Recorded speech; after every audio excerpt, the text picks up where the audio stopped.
ప్రియమైన స్నేహితులకు నమస్కారం. నేను మీ పద్మావతి.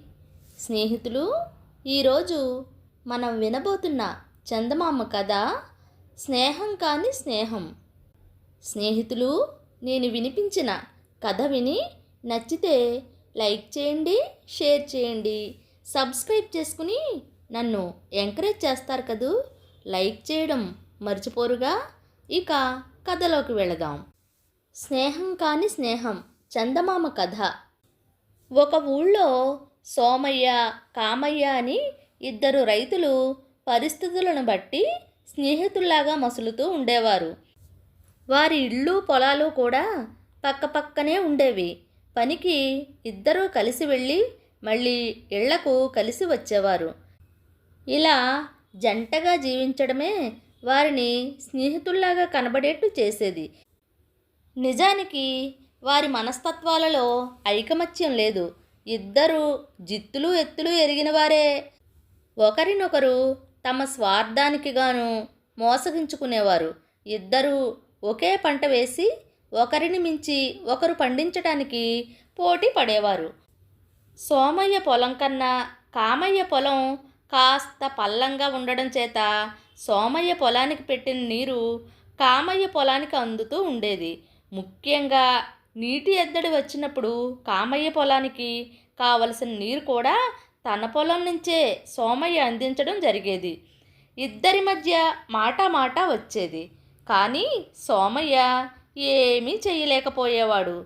రెండు పొలాల మధ్య ఉండే గట్టును సోమయ్య ఎంత కట్టుదిట్టం చేసినా ఏ ఎలుక కన్నం నుంచో నీరు కామయ్య పొలానికి చేరేది. గత్యంతరం లేక సోమయ్య ఏతం తోడుతుంటే కామయ్య ముసిముసి నవ్వులు నవ్వుకునేవాడు. క్రమంగా ఇద్దరి మధ్య మాటలు తగ్గాయి. ఎవరి పని వారు మౌనంగా చేసుకునేవారు. ఒకసారి ఇద్దరు మొక్కజొన్న వేశారు. పంట చేతికి వచ్చే సమయంలో ఇద్దరూ తమ పొలాలలో మంచెలు వేసుకుని కాపలా కాయసాగారు. చలి రోజులు. ఒక రాత్రి మరీ చలిగా ఉన్నది. తన పొలానికి కూడా కామయ్య కాపలా కాసేటట్టు చెయ్యాలని సోమయ్యకు అనిపించింది.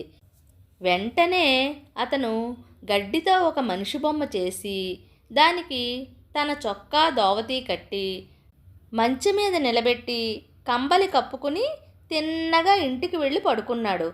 ఇలా రోజు అతను రాత్రి అంతా తన మంచె మీద బొమ్మను నిలబెట్టి తెల్లవారుజామున దాన్ని దించేవాడు. అది బొమ్మ అని తెలియక సోమయ్యతో పోటీ పడుతున్నాననుకుని కామయ్య తెల్లవార్లు మేలుకుని రెండు పొలాలకు కాపలా కాస్తూ వచ్చాడు. కొద్ది రోజులు గడిచినాక కామయ్య పెళ్ళాం సోమయ్య రాత్రులు ఇంట్లో పడుకుంటున్న సంగతి పసిగట్టి, సోమయ్య వెచ్చగా ఇంట్లో పడుకుంటున్నాడు, ఈ పొలం కాపలా పని నీకే పట్టినట్లున్నది అన్నది. కామయ్య తన పెళ్ళాం మాట నమ్మక, కలగంటున్నావా ఏం? తెల్లవార్లు నేను సోమయ్య ఒకరినొకరు చూసుకుంటూ కాపలా కాస్తున్నాం. వాడి మీద పోటీ పడే నేను అసలు ఇంటికే రావడం లేదు అన్నాడు. కానీ కామయ్యకు ఒక ఆలోచన తట్టింది. సోమయ్య ఎలాగూ తెల్లవార్లు నిలబడి కాపలా కాస్తూనే ఉన్నాడు గనక తాను సోమయ్యకు తెలియకుండా ఇంటికి పోయి పడుకుంటేనే. ఇలా అనుకుని కామయ్య పిల్లిలాగా మంచె దిగి ఒక రాత్రి ఇంటికి వచ్చేశాడు.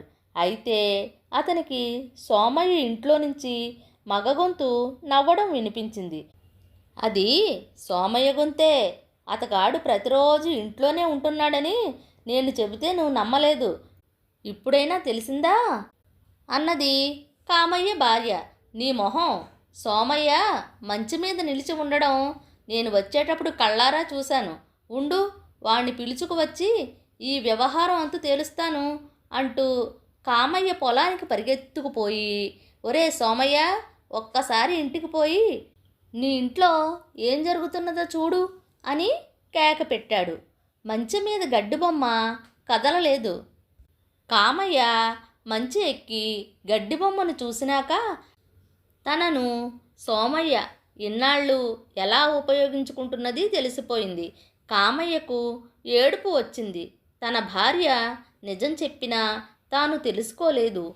ఇప్పుడు ఒకటే మార్గం. ఎన్నాళ్ళు సోమయ్య చేసిన పని తాను అంతకు ముందు నుంచే చేస్తున్నట్టు సోమయ్యను నమ్మించాలి. కామయ్య తాను కూడా ఒక గడ్డి బొమ్మను తయారు చేసి దానికి బట్టలు తొడిగి తన మంచి మీద నిలబెట్టి ఇంటికి వెళ్ళి పడుకున్నాడు. సోమయ్యలాగే తాను కూడా తెల్లవారే ముందు పొలానికి వెళ్ళి బొమ్మను దించేసేవాడు. పంట కోతకు వచ్చేదాకా రెండు పొలాలకు గడ్డి బొమ్మలే కాపలా కాశాయి. ఒకరోజు అర్ధరాత్రి వేళ దొంగలు వచ్చి రెండు మంచెల మీద కాపలా వాళ్ళున్నట్టు భ్రమపడి వాళ్ళు ఎప్పుడు నడుము వాల్చితే అప్పుడు పంట దోచుకుందామని నక్కి కూర్చున్నారు. కోళ్ళు కూసేవేళ సోమయ్య కామయ్య వచ్చి మంచెల మీద ఎక్కి బొమ్మలను దించి వాటి స్థానంలో తాము నిలబడడం దొంగల కంటపడింది.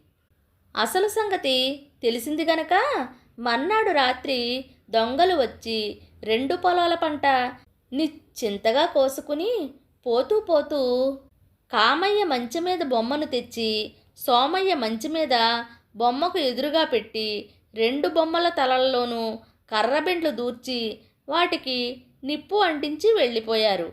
మరికొంతసేపటికి కామయ్య వస్తూనే తన బొమ్మ సోమయ్య మంచె మీద ఉండడము, రెండు బొమ్మలు చుట్టలు కాల్చుకుంటూ మాట్లాడుతున్నట్టు ఉండడము చూసి దడుచుకుని ఇంటికేసి పరిగెత్తసాగాడు.